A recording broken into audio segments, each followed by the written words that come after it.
In this lesson, you will learn about narrative transitions, which are words and phrases that are meant to guide readers through a story. The word transitions, in particular the root trans, means across or to change. So transition words and phrases are words and phrases that move the reader across and through changes that happen in a story. In particular, these are changes in the setting. They could signal the passage of time. For instance, words like eventually or prior to this happening, something else happened. Or they could be words and phrases that signal a change of location or just give the reader a clearer sense of where it is the story is taking place. Beyond the stream, there was or nearby, Jane saw.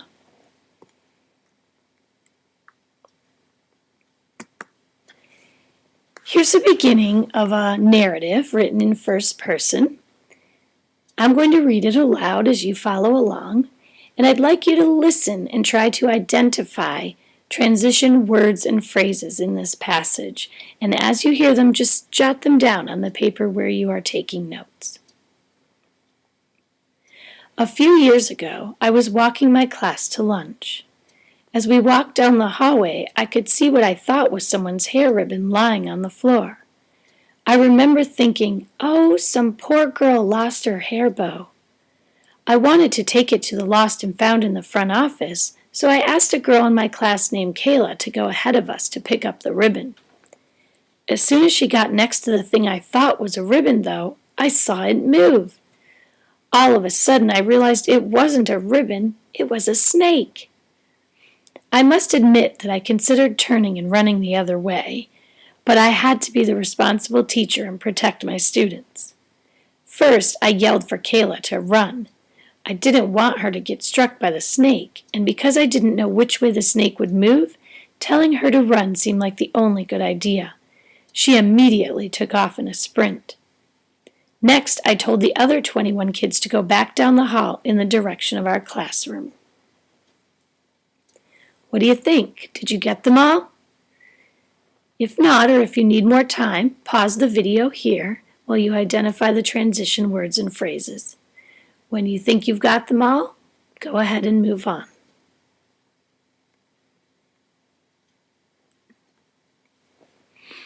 Here's that same passage, the same two paragraphs, but with the transition words and phrases that I identified in the dark black. You might have found some others. Many of these are signaling time, right? This happened as soon as she got next to the thing. All of a sudden, I realized something. First I did this, next I did this. We do also have a phrase up near the top there as we walked down the hallway, which signals both time and place to the reader. Together, all of these transition words and phrases smooth out the writing and help the reader not get lost. They're like a roadmap to when and where the story is happening. Now you try it. I'm going to read a little bit more of the same snake narrative. This time, however, the passages have no transition words. I'd like you to first notice how different the writing sounds. And secondly, I'd like you to think about where you might add in transitions. I made my way around the 2-foot slithering reptile into the office. I threw open the door and yelled, "I have a snake in the hallway and I need help now." The school nurse and one of the custodians came running.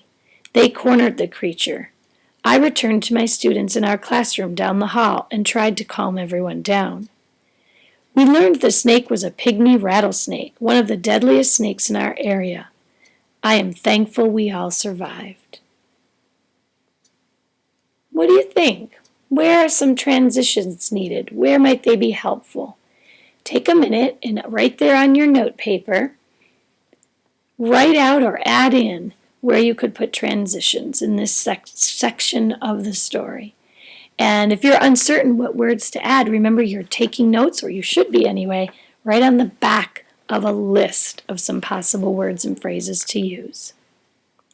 When you've got some ideas, go ahead and move on.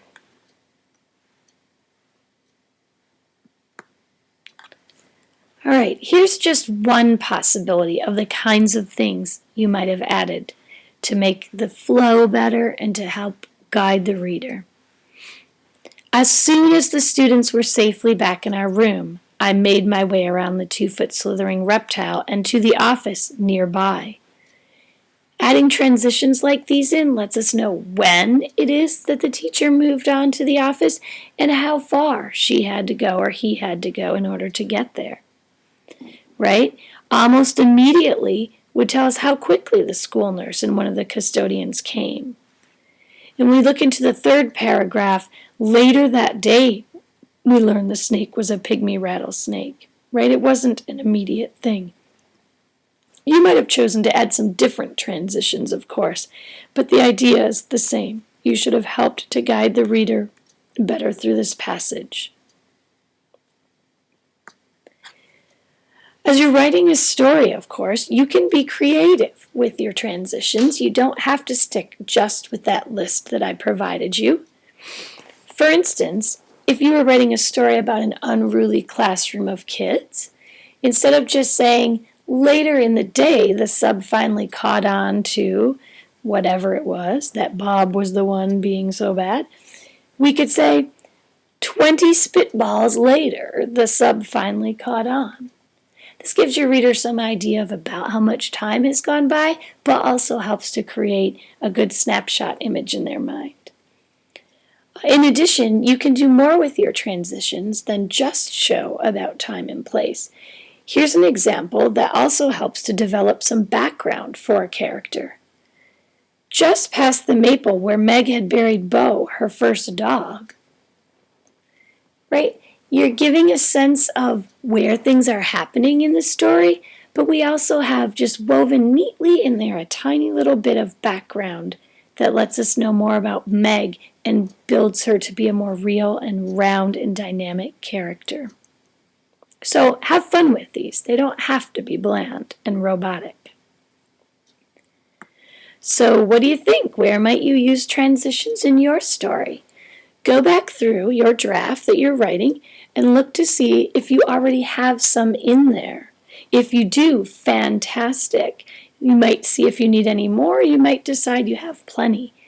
If, however, you notice your writing is transitionless and sort of choppy sounding, like that second snake excerpt I read to you, decide where you could add in some of these words and phrases to make your story a better piece of writing.